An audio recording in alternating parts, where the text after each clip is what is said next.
Thank you so much. Thank you, everyone, for being here. Thank you. My name is Brent Ameneyro. I'm an associate at Letras Latinas, which is under the direction of Francisco Aragon. I'll be moderating this afternoon's event, and this Letras Latinas reading amplifies newly published work in two dual-language books. One, an early 20th century oeuvre from the Spanish avant-garde with a foamy homage to the sea. The other unfurls a fiery poetics of war, exile, and survival. The third collection spills with the verdant language of excess, while the fourth is a time capsule of a 90s queer Latinx teenhood. The fifth book reconsiders space travel as the son of Mexican immigrants. The first half of this event will be a poetry reading where you'll hear from all of your panelists here to the left of me. The second half will feature a Q&A. And now for our first reader. A native of San Francisco, California, Francisco Aragon is the son of Nicaraguan immigrants. He is the author of 3 books, Puerta del Sol, Glow of Our Sweat, and After Rubén, as well as the translator into English of the recently published Handbook of Foams by Spanish poet Gerardo Diego.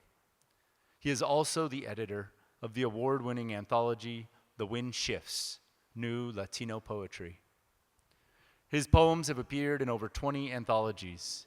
He directs Letras Latinas, the literary initiative at the University of Notre Dame's Institute for Latino Studies. Francisco Aragon.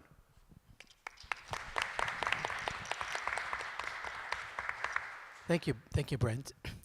I'm going to read 2 pieces from Handbook of Foams by Gerardo Diego. Gerardo Diego was a contemporary of Garcia Lorca's, the generation of 27, and this book was written in 1922, published in 1924, very much influenced by the avant-garde movements of the day, particularly Cubism. He wrote the book while living in a bungalow on the beach on the north coast of Spain, and he was just 26 years old. The first piece I'm going to read, go from Spanish to English, going to shuttle back and forth, and the second piece I'll just read my English translation. This first piece is called Echo, Echo. Repertorio del mar. Todos los días muda de programa y de traje. Cuánta música apócrifa, cuánto color teñido, y cómo copia el cielo su tela y su oleaje. Repertoire of the sea, each day another suit and show, the music so apocryphal, the color so dyed, and how it mimics the sky's fabric and its waves. Un velero naufraga, y canta, y canta, y canta mi pañuelo. Se va alejando el mar. A veces se inclina un poco a la derecha, pero siempre son nuevos sus versos de romance. Mar exangüe de tantos mástiles y flechas. A sailboat sinks, and my handkerchief sings and sings and sings. The sea is drifting away, veering at times a bit to the right, though the lyrics of its ballad are always new. Exhausted sea of countless arrows and masts. los peces laboriosos trenzando y destrenzando estelas. The industrious fish braiding and unbraiding wakes. Está ya viejo el mar, ya no puede cantar, y los navios que cruzan se deshojan de malestar. The sea is old now, can no longer sing, and the ships that cross fall apart with malaise. El color es ya aroma, y la música brisa. Color is fragrance now, and music the breeze. El último naufragio hoy a las 6. The last shipwreck today at 6. Mi flauta y la luna hacen la espuma. My flute and the moon produce the foam. And I'll close with a poem inspired by a painting. Gerardo Diego is very much influenced by the Cubists. In fact, the longest poem in the book is dedicated to the Spanish Cubist Juan Gris. And this one is called simply Painting. The tablecloth, strip of the sky, is my flag. And the sunset's liqueur casts its reflection on art. I prefer an enclosed sea. On the sun, I hang a shade. My poetry and apples render the weather pure. In the middle, the guitar. Let us love her. She gathers the surrounding air, is the modern nude, the century's Venus, or Madonna without a child.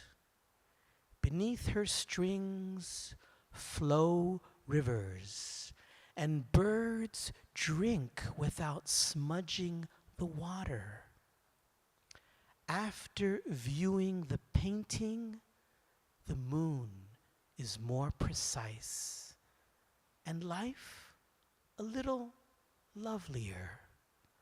Household mirrors rehearse a smile, and delirious with passion, water trapped in a bottle sings.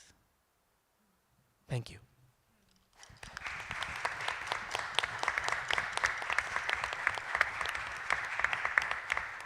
Thank you, Francisco. Our next reader, William Archila, is the winner of the 2023 Philip Levine Prize for Poetry for his collection S is For, a finalist for the California Book Award. He is the author of The Art of Exile and The Gravedigger's Archaeology. His new collection, Canicula, Dog Days, is a bilingual selection of his first 2 books of poetry. He was awarded the 2023 Jack Hazard Fellowship. His work has appeared in AGNI, APR, Coppernickel, Kenyon Review, Prairie Schooner, Poetry, Plowshares, Tri-Quarterly, and the anthology Latino Poetry, the Library of American Anthology. He is an associate editor at Tia Chucha Press. William Archila.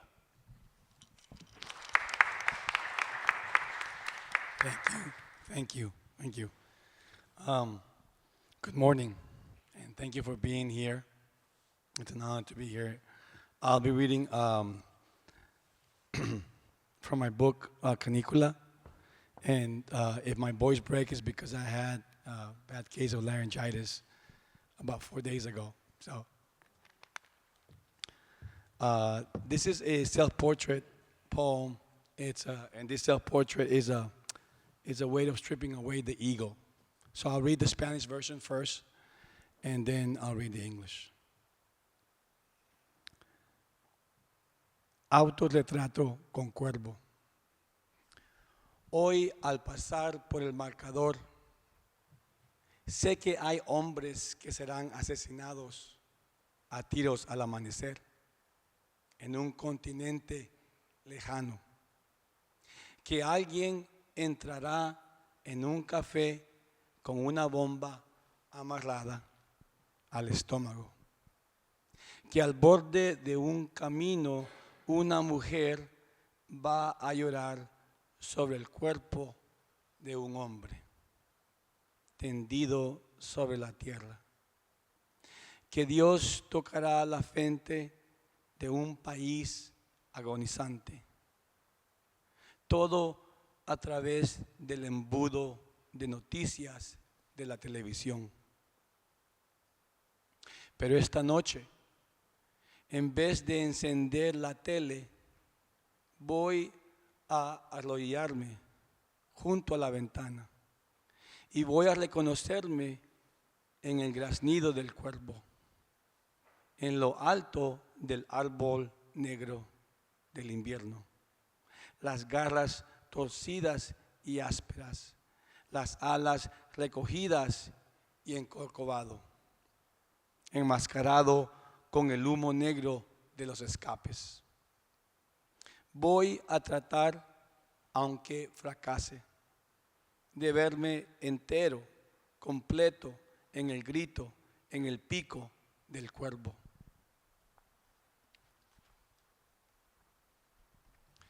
Self-portrait with crow. As I punch the time clock, I know men will be gone down at dawn in a distant continent. Someone will dart into a cafe with a bomb nestled in the belly. By the roadside, a woman will moan over the body of a man shrunk, stretched on the earth. The God will finger the forehead of a dying country. All of it funneled through the news on TV. But tonight, instead of tuning in, I'm going to kneel beside the window. Recognize myself in the croak of the crow, high above the black tree of winter. Claws hooked and rough, wings swept back and hunched, face masked with exhaust. I'm going to try, even if I fail, to see myself whole, complete in the cry, in the beak of the crow. Thank you.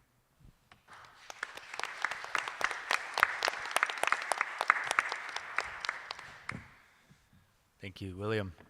William Archila.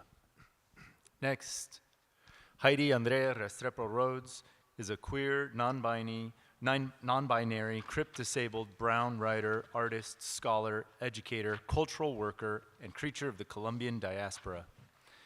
They are author of The Inheritance of Haunting, Ephemeral, Afterlives of Discovery, Speculative Geographies of the Settler Colonial Imaginary, Wayward Creatures, and the forthcoming Ampersand Organ, a more than human lyric. They are a professor of feminist, queer, and disability studies and poetry co-editor at Apogee Journal. Heidi Andrea Restrepo Rhodes. Thank you. Is this on? Okay. Hi, everyone. I'm reading two pieces today from my book, Wayward Creatures, which uses the monster and the creature as different ways to explore queerness and transness and race and disability. The two poems for today are trans-themed poems. This is To the Disorientation Among the Faithful. And the epigraph reads, in November 2023, the Vatican ruled that trans people can be baptized into the church, but only, quote, if there are no situations in which there is a risk of generating a public scandal or disorientation among the faithful, end quote. I learned to pray from the book of those who dared to be so alive it frightened entire countrysides. I find myself always at the sea, the seat of sacred, starfish in sermon from their tide pool pulpits, and I, dipping the whole of my flesh into its salt, open my mouth to sip your spit, love, a holy water filling me. The stones of your teeth passage me to the honeying orchard, giving that good kind of burning.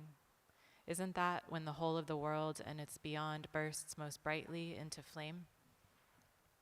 I remember the first time I met someone who was out as trans.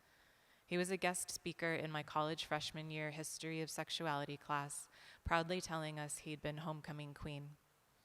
What confusion followed for many when he shared this fact, the possibilities of who he was and had been, disorienting to those who mapped their faith binary and singular, scandalized by the incongruence of it all. I remember nothing else of that day near the turn of the millennium, otherwise quiet, except wanting to leave my seat and find home in the flower field of his body. My lungs juniper mist, knowing a north star when I see it, safe in the wandering, feeling found. Scandal means outrage as much as incident, getting lost and found out. At its root, a stumbling block, threat of diabolical influence into misstep, faith a position of definites, coordinated, disorientation a confusion of place, having lost one's bearings. Those losing their way, cutting holes in the tyranny of the real, the fences of right and rule. For example, funereal grief joy at St. Patrick's Cathedral, 1,000 beautiful monsters gathered to bury a matriarch, our wilderness of intimacies, lighting candles for those who've sold the offering of their limbs by the hour, survived and not. Hater mouths agape and self-righteously sneered. What scandal, what animals we are to believe so devotedly in each other this way. Some say the head dipped down beneath water is a reminder of the impulse to breathe, the lung filling itself with motion, a blessing and right, inundation of desires, each giving us new names. If there is any psalm that stays with me, it is a praise song for the obscenity of anemones and nectarines. Praise to the disorientation among the faithful who stray and come running with arms wide open into the flower fields of our bodies.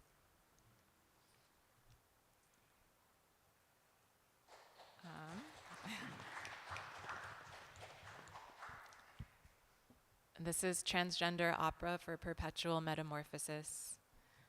The epigraph reads, as of July 2025, 953 anti-trans bills were under consideration across the United States, seeking to deny trans people access to basic health care, education, safety, legal recognition, and the right to exist.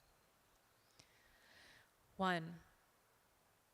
My beloved is called an inconceivable beast, a spectacle diagnosed with teratoid genitalia, a chaos of pronouns, a body breaking the rules, hair and suture and unexpected timbre outside the map. My beloved is first in the firing line, in the active shooter drill given no refuge. We are expunged from curricula, disallowed the toilet's relief. Fascistic tendencies festering, national evangelism of binaries taken as daily bread. A congressman in Florida jokes about putting us all to death. A pastor in Texas gives Sunday sermon saying every gay person in America should be executed, lined up and shot in the head. The Supreme Court stuffs its mouth with theories of religion. Police steal our kin down to concrete and coffin, a brass and parabellum cessation of breath. Interlude. It is telling that Western science has a term for animal behavior called deceptive sex signaling. See marsh harriers and hummingbirds, for example. All malleability a criminal betrayal for panic defense. No opera for perpetual metamorphosis. 2. Neither man nor woman, I am water and shorebird.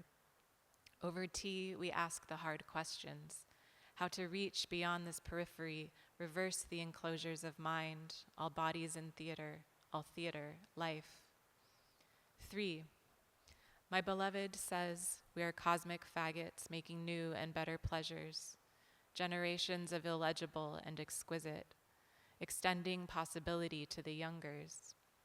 We are years of chrysalids, wild longings, and wing, among the immortelles again, then again, and again.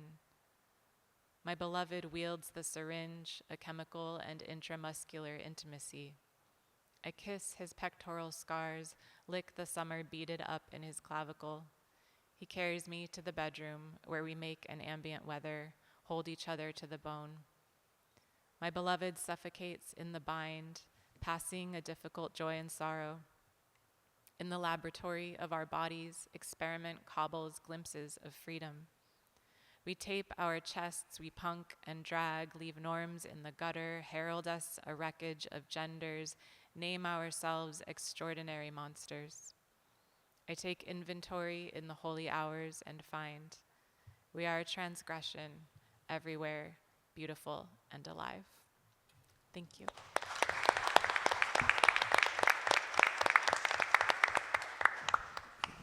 Thank you, Heidi. Next, Delfina Cardona is an artist, writer, and book cover designer from San Antonio, Texas.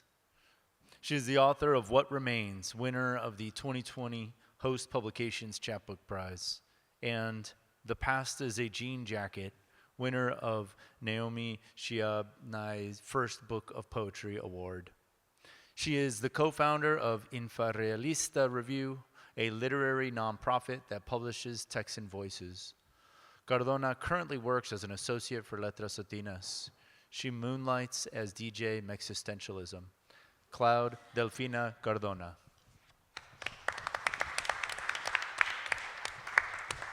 Thank you all for being here, spending your time with us and with our poetry.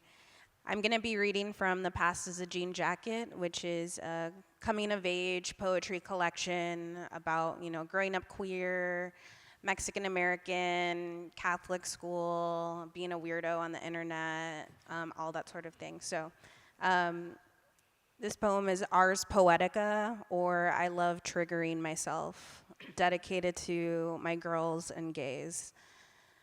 Like a never-ending cake, we layer our memories on top of each other. Diner coffee and February hours at the public library, afternoons where we got stuck in emo chords, Sunday morning rituals of hangover breakfast, specials at Hermanos, shedding last night's details from our shoulders, trying our best to punish ourselves for no reason at all. Today, grease stains blossom in the chip basket. We flip through yellow menus with cropped, pixelated pictures of jarrito flavors, lunch specials. We sip from big red plastic cups. We talk about our boredom of POC narratives that center whiteness. Top 40 reggaeton fills in the gaps between our sentences. We sit in the car for over an hour in the parking lot, alternating between laughing and crying. Yola Tango on low volume. The sky turns cornflower, and that's when we know it's time to go. But first, we step out to pull cards by the river where it's almost too dark to see. We make fun of ourselves and our mental illnesses after watching Sasha Colby whip her hair to Paramore. We joke about wanting to die. We document our depressive episodes in our poems and songs like Telephone Wire against Gray Sky. You send me a message that says, I love triggering myself. I say, that's a poem title, bro.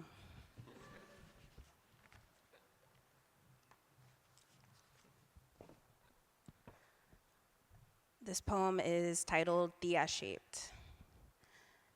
Tia Daniela has a Depeche Mode rose tattooed above her ankle.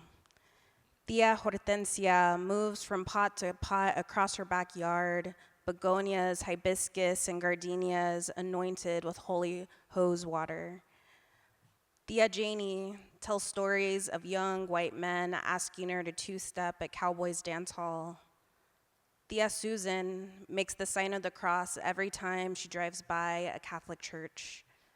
Tia Cindy says a ver when she puts on her reading glasses to look at a photo of your novio. Tia Rosie watches Sex and the City reruns on E before bed.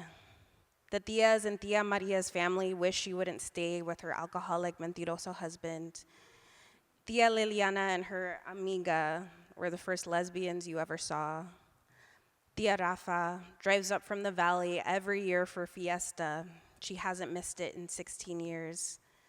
Tia Andrea isn't really your tia, but she always bought you what you wanted from Target. Tia Blanca washes all of Sunday's dishes while the Cowboys commentary goes on and on and on. Tia Adela went back to school despite her tias giving her shit about not wanting to stay home with her 2 kids. Tia Nayeli is called sensitive because she calls out homophobic comments from her elder tias. Tia Norma still wears discontinued powder she sold in her Avon days. Tia Xiomara cuts her friend's hair in her kitchen while Sábado Gigante fills the silences.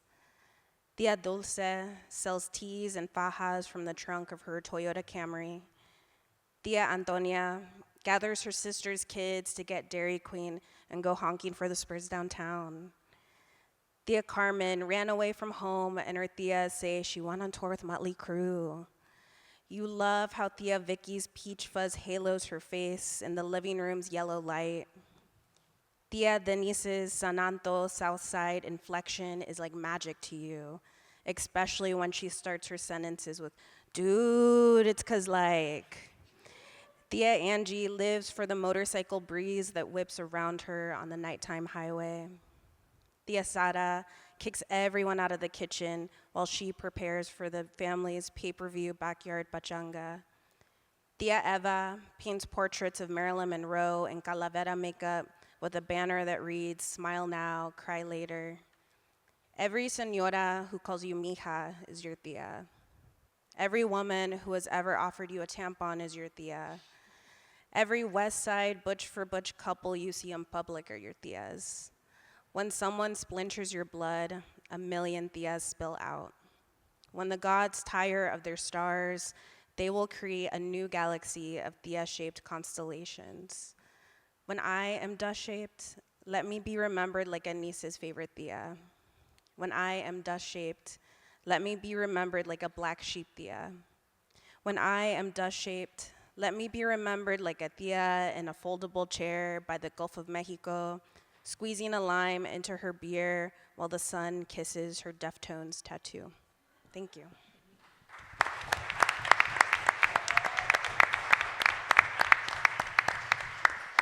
Thank you, Cloud Cardona.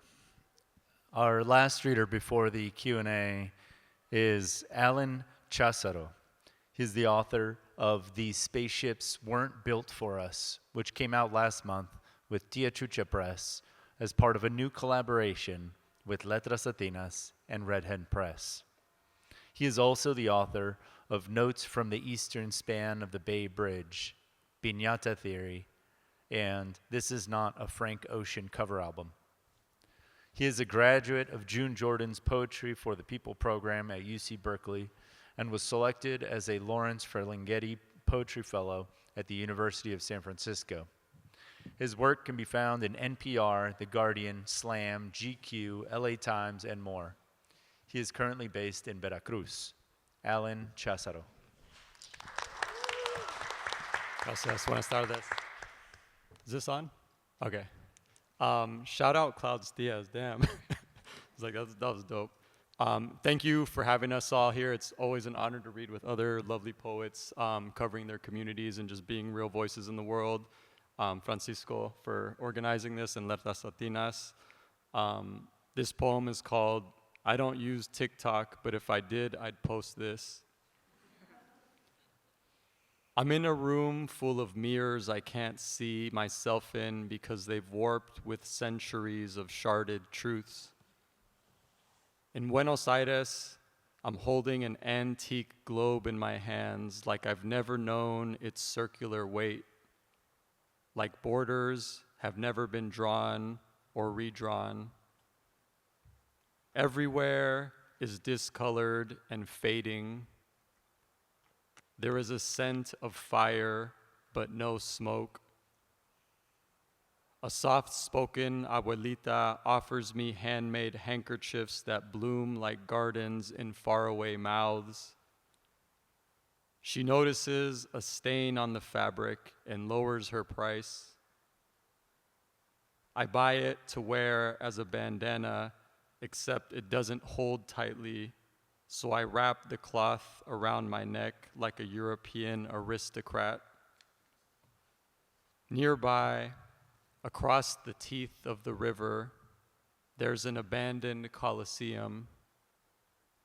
It holds the dead art of bullfighting, where matadores once kicked their own dust to the applause of skeletal crowds. No one goes inside anymore. Instead, we take selfies while smiling in front of the entrance. Every day, locals must walk past this history and never flinch. Every time I meet another tourist, they ask, "Where are you from?" I tell them, "California," then disappear from their orbits. How many times have you locked eyes with a stranger and felt known? When you get into a taxi, what do you fantasize about? A forgotten countryside is moving in my windows, but I rarely look up. My time is a subtle carnival of sound and flavor, beef, liquor, nighttime. I'm chasing after nothing with Mac Dre in my headphones. Brianna says it feels like we're walking towards paradise on a rusty steel bridge. I don't disagree. A lot of this book was written while I actually made the attempt to move to Mexico, where my mom and both my parents are from, but my mom lives. And I had the privilege of traveling around South America and lots of Mexico, so a lot of this book is just inspired by movement and the privilege of being able to be in other spaces. Let me see here. I was gonna read another poem. Here it is. It's also inspired by my deep nerddom of many things, including Pokemon, Star Wars, to name a few, Lord of the Rings. So kind of in that vein, I wanted to summon joy in a way that I feel like didn't always feel permitted for me as like a first generation son of immigrants. This poem is called "Someone's Astronaut Tío is Selling a Constellation of Paletas on a Faraway Tropical Planet. Because even the fringe planets need the music of cart-pushing paleteros, their voices lifting from wildly decorated spaceships. And I don't mean to make this about some pocho sci-fi shit, but I will. I'll slide the freshest galactic currency into the gloved palms of someone else's astronaut tío.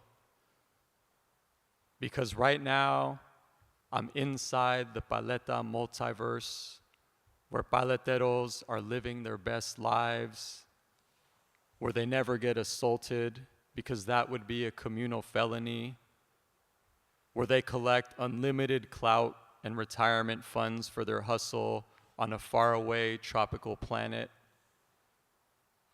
And I say tropical because it's hot there, and everyone will need the religion of something cold on a stick to enjoy.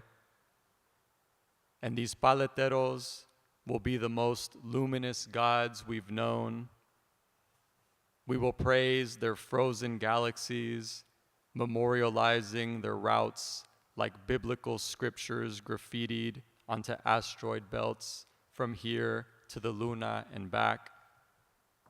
And nothing will ever melt here. How could it? Thank you guys, gracias.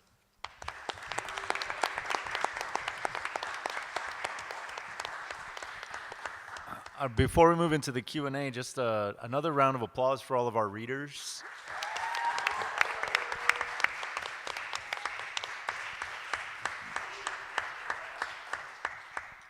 I thought that was a beautiful, diverse presentation of poems with distinct voices, and I'm a fan of all of their work. So it's a pleasure to be here and to listen to all of you all. So we're running a little behind, but I'm glad we took our time on the reading. But if we could just kind of keep that in the back of our mind, answering these questions. My first question is for Francisco and William. Francisco, you translated Gerardo Diego's poems from Spanish into English for the collection Handbook of Poems. William, your poems were translated into Spanish by Mario Zetino for the collection Canicula, Dog Days. Being that you were on opposite ends of the translation process, we have an opportunity to hear all sides of the dual language book publication journey. Can you each speak to your experiences with translation and what your respective processes were like?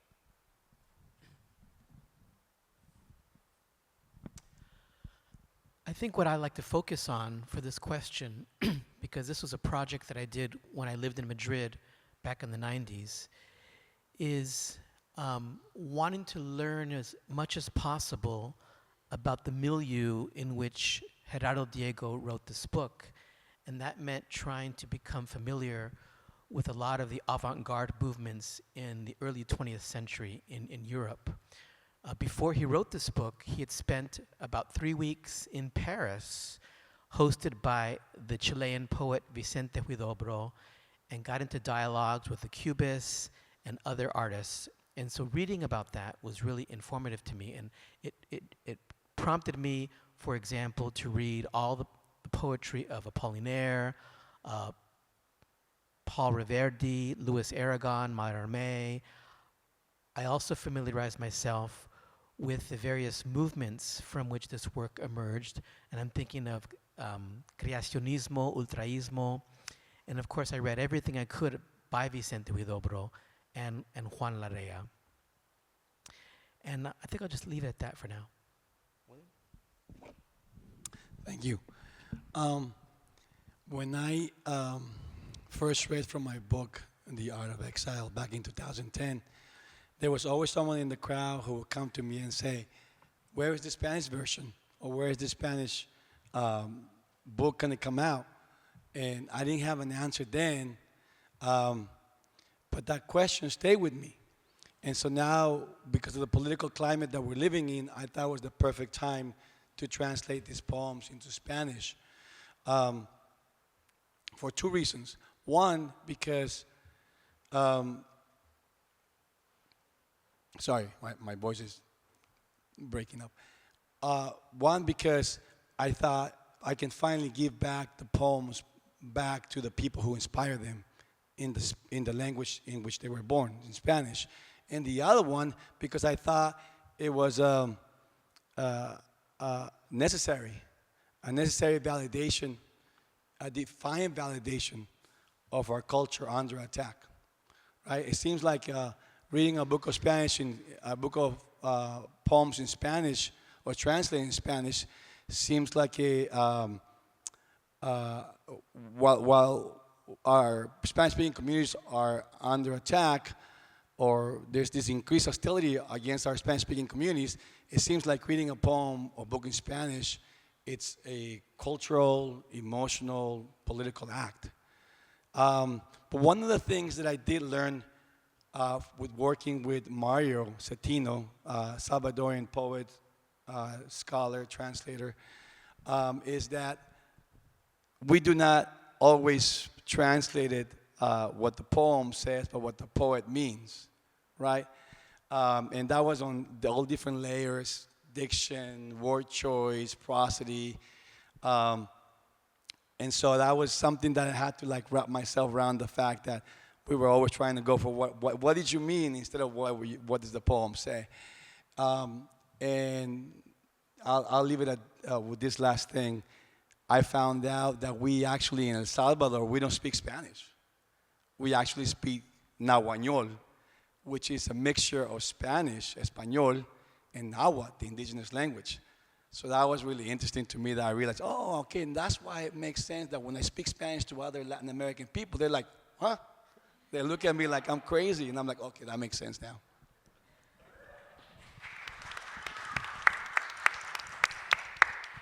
Thank you for that. That was very insightful. I'm going to move over to Heidi and Cloud. Heidi and Cloud, you each have new books in the world, Wayward Creatures and The Past is a Jean Jacket, respectively.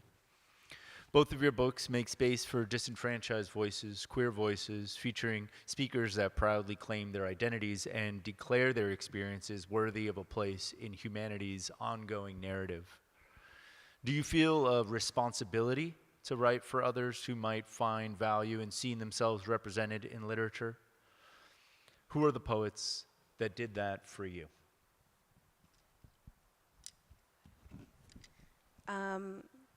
I love that question. I think that I do feel a great responsibility to my communities. And, you know, I think it's the thing of like when you're a marginalized voice, you feel that responsibility, and sometimes you resent it, sometimes you love it. It's complicated.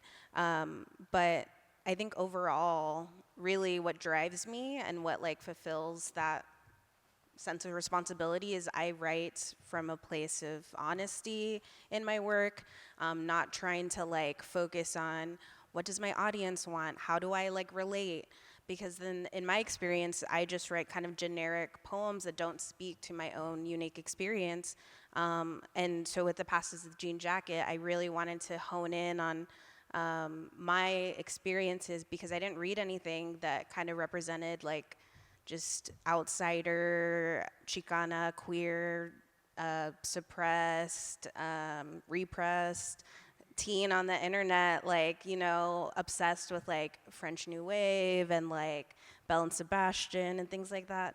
So I really just wanted to write into that space, and you know, I have people come up to me that like have similar experiences, and I'm glad that I find my audience in that way.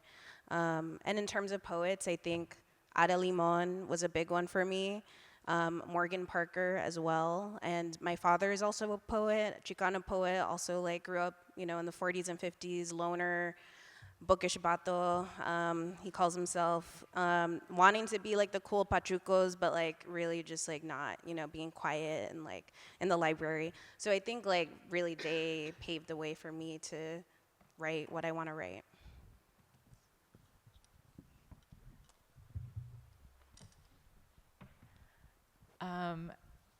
My writing is definitely always an attempt at solidarity with those who are devalued in the world, but also from a place of like, I'm not that interested in accessing entry into the category of the human or getting a seat at the table, or like that's a strategic thing to aim for, but not the end goal for me. And I think I've just been really loving the way that the idea of monstering can be a refusal of assimilation. And what does it mean to lean into monstering for those of us who've been relegated to that category in the world?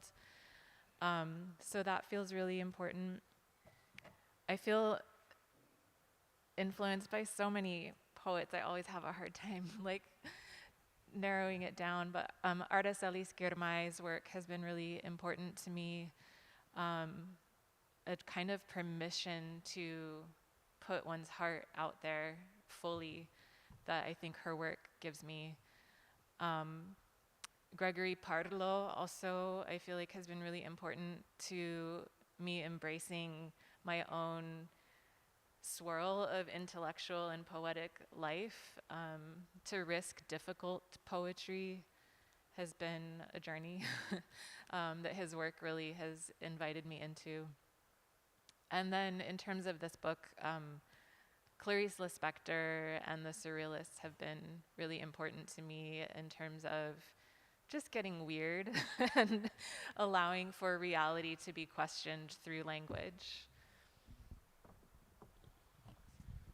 Excellent, thank you. Alan, you've mentioned before that Luis Rodriguez has been an influential poet for you. How does it feel to have your latest collection, These Spaceships Weren't Built for Us, published with Tia Chucha Press? Can you speak to your individual poetic lineage as you see it, and how those influences play a role in your latest book? It's definitely the most full circle aspect of my literary career so far. Like, I grew up in an all male environment. Mom never lived in my house. Learned how to box, compete, like do hella masculine things all the time. And I was kicked out of like programs in high school. I went to community college. So I feel like I was never allowed or to see myself as like an intellectual person. And I always felt very invisible in like California public high schools, where me and my friends would always be like, oh, you guys aren't in this class, you're gonna go to this class in the corner kind of thing. And like, when you grow up like that, you just don't really feel like you're allowed to be something like a poet of all things. So I actually got into graffiti growing up pretty early in hip hop. And those were kind of spaces where like I would be validated as a young man that had a voice, basically. And I think that happens to a lot of young men, Latino, all kinds of, and young people in general, not just men. But for me specifically, when I was in community college and was very aimless, I read Luis Rodriguez for the first time, and he was assigned to me in a group of Latino boy students that were basically like, again, put to the side in this classroom. And that's one of the first times that I remember being like, I want to be a writer. Like, I can be a writer. I'm allowed to be a writer too. Like, this guy had a way crazier life than I did, and he wrote about it. And that's kind of when the whole journey for me unfolded. And Gloria Anzaldúa, Sheri Moraga, a lot of the Chicano and Chicane poets for sure were like pivotal at that stage of my life. From there, I branched out, but that's where it really began for me for sure. So it's super dope for me to be able to like meet him, and him being, you know, the person that's like helping bring this book into the world, along with many others, as every book has a lot of hands in it. But yeah, super grateful for that. We have a couple minutes to spare, so would you all mind holding up your books, and maybe someone in the front can take a picture, and then also you all can see these beautiful books that they're reading from today. They do have them out there, I think, for the most part. If you don't see one out there, talk to the poets, ask them. We'd love to get one in your hands. I'll mail you a copy of their books. They're good books, so please come talk to the poets after. And since we have a few minutes to spare, I want to open it up to you all and see, do you have anything that you want to ask your co-panelists? I have a quick question. Go for it. For Cloud, I'm really fascinated by like the specificity of your experiences and how you like were able to triangulate that. When do you feel like that ability to discern like the specificity of your voice like really emerged for you? Honestly, I think in high school, writing really just like bad poems, trying to be as general as possible, because I felt like that was what I was supposed to do as a poet. Like, I'm supposed to write poems that everyone can relate to. And I forget who the quote is attributed to, but like about the universal being in the particulars. And that really rung true to me. And I just realized, like, okay, if Frank O'Hara is writing like poems about referencing particular streets of like New York, why can't I do the same for like San Antonio? And like really, you know, get into the like grittiness of the details of my life. And even if people don't get the references, or you know, thankfully we live in the age of like Google and the internet. It's like the best time to reference in poems, I feel. And I like creating entryways and like leaving people with like the music or like the places and the people that are in my poems. And I think people are still able to relate to it, even if it isn't like this particular Mexican restaurant in downtown San Antonio, you know? So I think like over time, like in my MFA and just reading more, honestly, other Chicanx poets and really leaning into the references was important to me.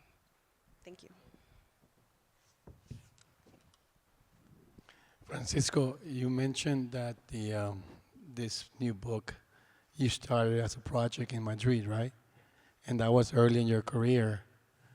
So my question is, why did it take you a long time to get it out? What, if you can speak about like the obstacles that poets have in trying to finalize a project like yours? So the story of this book is that when I pursued a master's through NYU in Spain, they allowed the thesis to be, one of the options was a work of literary translation. So this book, which consists of 30 poems, 20 of the 30 poems was my MA thesis.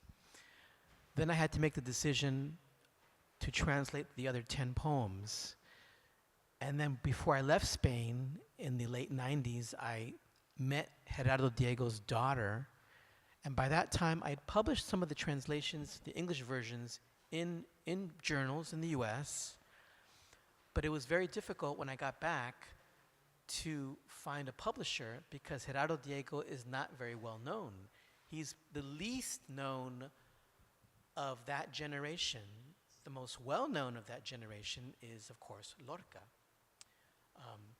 And another reason why I think it was difficult, why he wasn't that well known, is because unlike his contemporaries, most of whom went into exile because of the Spanish Civil War, he stayed in Spain. He was very Catholic.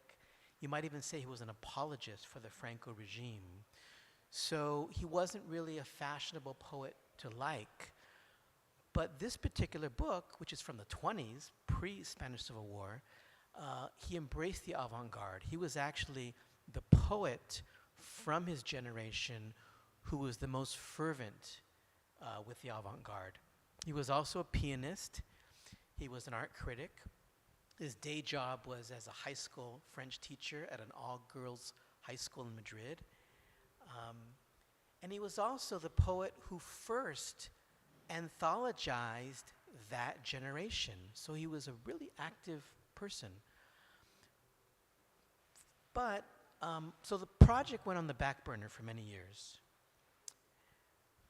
The publisher who ended up publishing it in the end, Shearsman's Books, is run by this guy named Tony Frazier, and he himself is a translator, and he actually has translated Vicente Huidobro. It's a small press in England that specializes in poetry and translation. And so finally, I did get permission. I finally interested Frazier. At first I tried to get it published in the US, but without any success. But Tony Frazier liked it, took it on, but then it took over a year to get permission because the Fundación Gerardo Diego initially said they were in charge of the rights, but eventually they said, oh, actually it's not us, it's Elena Diego, who I had met. And so once we got past that obstacle, then it was pretty quick. But all the poems have been published in journals, but it was just a long journey. I think there's time for one more. Yeah. I just wanted to ask Alan about like Latina futurism, because I feel like in all the futurisms that we read about and that are circulating culturally, like Latina futurism often feels absent. And I love what you read and how that's tapping into that. So I'd love to hear how you're thinking about those things. Thank you. Yeah, like I said, I mean, one of my professors in MFA at USF, Brent Saito, once told us in class, like, we all have many strangers within ourselves. And I was like, whoa, like, but I was like, damn, I do. Like, there's a lot of stuff about all of us that we don't always get to share publicly, right? And I think one of those things is like, yeah, I grew up all men, like sports, but I really just freaking love playing Nintendo and like playing Smash Brothers. And that's not something that you like see books about. I haven't, at least. So it kind of stemmed from that idea, I think. But you're right that it also felt like there was a void and an opportunity to write into a broader, more imaginative, boundless space that I hadn't really seen as a Latino man, in a way that really reflected like my fullness as a Bay Area nerdy kid. So yeah, I think whenever you can find that space as a writer, it's very empowering to like lean into it in the way that you've all done in different ways. But yeah, it's super fun. Highly recommend you pick something weird in your life and just start writing about it, and you might get a book out of it. One more round of applause for our panelists tonight. Thank you.